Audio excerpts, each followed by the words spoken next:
सर्व समाज बांधवांना जय जिजाऊ, जय शिवराय. मी सचिन हवळे पाटील. आज आपण ज्या लोकांना जे पक्षाच्या चिन्हावर जे वाद चालतात, ह्या पक्षांमध्ये हे चिन्ह माझं ते चिन्ह माझं, हे जे वाद चालतात त्याच्याबद्दल समजून घेण्यासाठी फार उत्सुकता होती.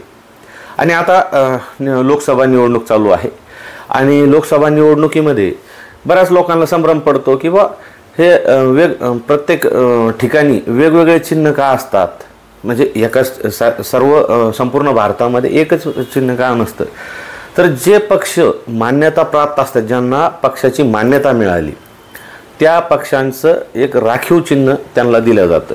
पण ज्यांना मान्यता मिळाली नाही, अपक्ष असतील किंवा जे मान्यता नाही मिळाली ते पक्ष असतील, त्यांना वेगवेगळं दिलं जातं. मग आता हे असं का, तर याचा इतिहास असा आहे की 1952ला जेव्हा पहिल्या लोकसभा निवडणूक लागली, सार्वत्रिक निवडणूक, त्यावेळेला उमेदवारांना म्हणजे चिन्ह कोणतं द्यायचं, म्हणजे नाव द्यायचं का चिन्ह द्यायचं. तर झालं असं की 1952ला भारतीय समाज हा 16% साक्षर होता, सुशिक्षित होता, 16%. मग जर नावावरून दिलं तर लोक साक्षर नव्हते, मग ते कन्फ्युजन होईल, म्हणून काहीतरी दैनंदिन बघण्यातले चिन्ह देण्यात यावं, म्हणजे त्याच्यावरून लोकांना मतदान करायला सोपं जाईल.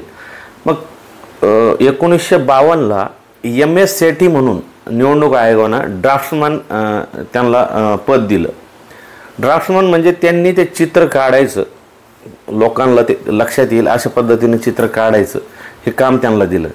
मग चिन्ह कोणते काढायचे, मग प्राणी, पक्षी, फळं, फुलं ही चिन्ह बनवायचं सांगितलं. मग MS सेठी यांनी ते बनवलं. पण त्यानंतरच्या निवडणुकीमध्ये आता आपला जास्तीत जास्त समाज हा ग्रामीण भागात राहतो, मग त्यांच्या अजून कोणते दैनंदिन बघण्यातले हे आहेत, तर बैलजोडी, गाय वासरू, नांगर, विळा, कुऱ्हाड हे असे चिन्ह हे उदयास आले. 1952 ते 1992 MS सेठी यांनी जवळपास 100 चित्र रेखाटले आणि 1992 ते 2019च्या अधिसूचनेनुसार जवळपास निवडणूक आयोगाकडे 198 चिन्ह आहेत. आणि राष्ट्रीय पक्ष ज्यांना मान्यता मिळालेली आहे तर त्यांचे चिन्ह त्यांचे राखीव असतात, त्या व्यतिरिक्त हे आपल्याकडे हे चिन्ह असतात. आता हे चिन्ह कसे मिळतात, जे अपक्ष असतील किंवा ज्यांना मान्यता मिळाली नाही, तर हे जे 198 चिन्ह आहे यापैकी कुठलं तरी एक चिन्ह आपल्याला निवडावं लागतं उमेदवाराला, ते निवडणूक आयोगाकडे द्यावं लागतं आणि त्यानंतर ते आपल्याला मिळतं. आता ह्या 198 व्यतिरिक्त जर आपल्याला कुठलं पक्षाचं चिन्ह किंवा उमेदवाराचं चिन्ह लागत असलं तर आपल्याला 3 असे हे चिन्ह देता येतात. त्याचं डिझाईन, त्याचं अचूक चित्र आणि त्याचं नाव हे तिथं सादर करावं लागतं.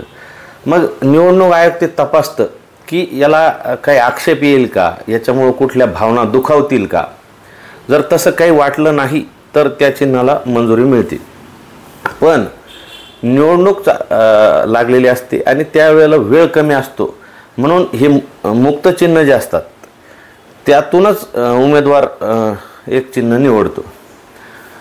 आणि राष्ट्रीय किंवा प्रादेशिक पक्ष जे मान्यता प्राप्त असते त्यांचे चिन्ह राखीव असतात, म्हणजे त्यांना हे करायची गरज नाही. हे जसं आपण बघतो, हे काँग्रेस, BJP, राष्ट्रवादी, शिवसेना यांचे जे चिन्ह त्यांना मिळालेलं असतात तर ते फिक्स असतं. त्याच्यात अपक्ष किंवा ज्यांना मान्यता मिळालेली नाही ते हे चिन्ह मागू शकत नाही.